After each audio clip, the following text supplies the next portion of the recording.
مولانا صاحب بات بتائیے امام کے ظہور کے لیے کیا کیجیے؟ گھر صحیح کیجیے عزیزان محترم، اپنے گھر کو اس قابل کیجیے کہ امام آپ کے گھر میں آ جائے. اور جب میرا گھر ایسا ہو گیا نا عزیزان محترم تو مجھے پھر اطراف کی فکر نہیں ہوگی. اور جب یہ سارے گھر ایسے ہو جائیں گے نا تو خود بخود وہ مدینہ فاضلہ کہ جس کا ہم انتظار کر رہے ہیں وہ بن جائے گا. میں باہر ڈھونڈ رہا ہوں، یہ کروا دوں، وہ پروگرام کرا دوں، یہ کر دوں، وہ کر دوں. اس کو صحیح کیجیے.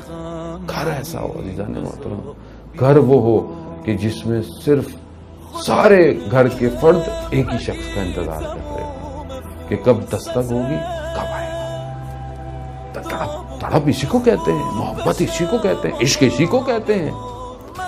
مگر کیا ہو سکتا تھا کہ اس وقت جو مولا کے جاننے والے تھے وہ مولا کے علاوہ کوئی اور تمنا رکھتے؟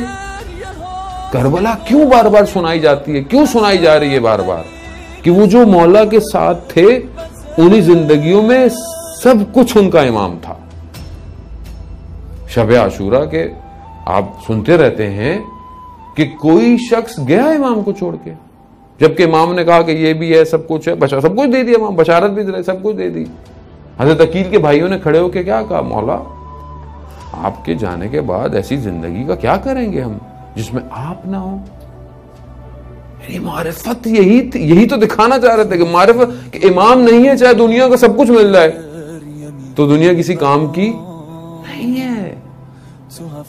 سب کچھ ہے میرے پاس، امام زمانہ نہیں ہے. کیسے میں خوش ہوں. نہیں، تڑپ ہونی چاہیے. میں نہیں کہتا کہ ہر وقت آپ اس کیفیت میں، ہم نہیں رہ سکتے اس کیفیت میں، لیکن کبھی کبھی تو وہ کیفیت ہو ہماری. کبھی تو دل تڑپے رات کی تاریکی میں، کبھی تو دل تڑپے عزیزان محترم. کیسے ہو سکتا ہے کہ جب میں جملے جو ہے وہ دعائے نطبہ کے پڑھتا ہوں، متى ترانا، میں کب آپ کو دیکھوں گا، میں پوری مخلوق کو دیکھتا ہوں مگر میں آپ کو نہیں دیکھ رہا. عزیزوں ہم صرف اس لیے ہم پڑھے جا رہے ہیں جب ایک لائن پڑھے ہیں، آپ صرف ایک لائن پڑھیں دعائے نطبہ کی جمعے کے دن، سمجھیں. ہمارے ایک استاد نے ایک عالم دین سے واقعہ نقل کیا کہ وہ شخص حج پہ گیا اور 7ویں 8ویں جلش تھی کہ رش ہوتا ہے مکہ میں. کہتا ہے کہ صبح اٹھا، دیکھا کہ سارے بازار خالی ہیں، ساری سڑکیں خالی ہیں، کوئی ہے ہی نہیں. میں بہت پریشان ہوا کہ ابھی تو لوگ نہیں جاتے مینا اور اس کی طرف، ابھی تو یہاں ہونا چاہیے تھا سب کو. تو کہتا ہے میں نے سامنے سے دیکھا کہ ایک نقاب پوش آ رہا ہے، لیکن جیسے ہی میں نے اس کو دیکھا تو ایسا لگا کہ میرا بدن جیسے ساخت ہو گیا ہے. لیکن میں نے سوچا کہ میں کم از کم اس سے پوچھوں کہ لوگ کہاں گئے. کہتا ہے لیکن میں کچھ بول ہی نہیں پایا.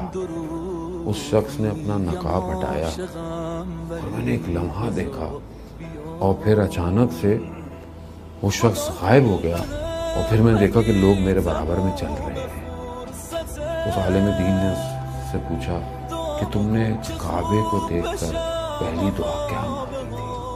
کہا میں نے جب کعبے کو دیکھا تھا تو میں نے یہ کہا تھا اللہم طلعت الرشیدہ، مجھے وہ درخشندہ چہرہ دکھا. عالم دین کہتے ہیں کاش تم نے یہ بھی کہہ دیا ہوتا کہ یہ مجھ سے کلام بھی کر لے. چہرہ کہاں ہے؟ ہم دعائے عہد روز پڑھتے ہیں صبح، وہ درخشندہ چہرہ کہاں ہے؟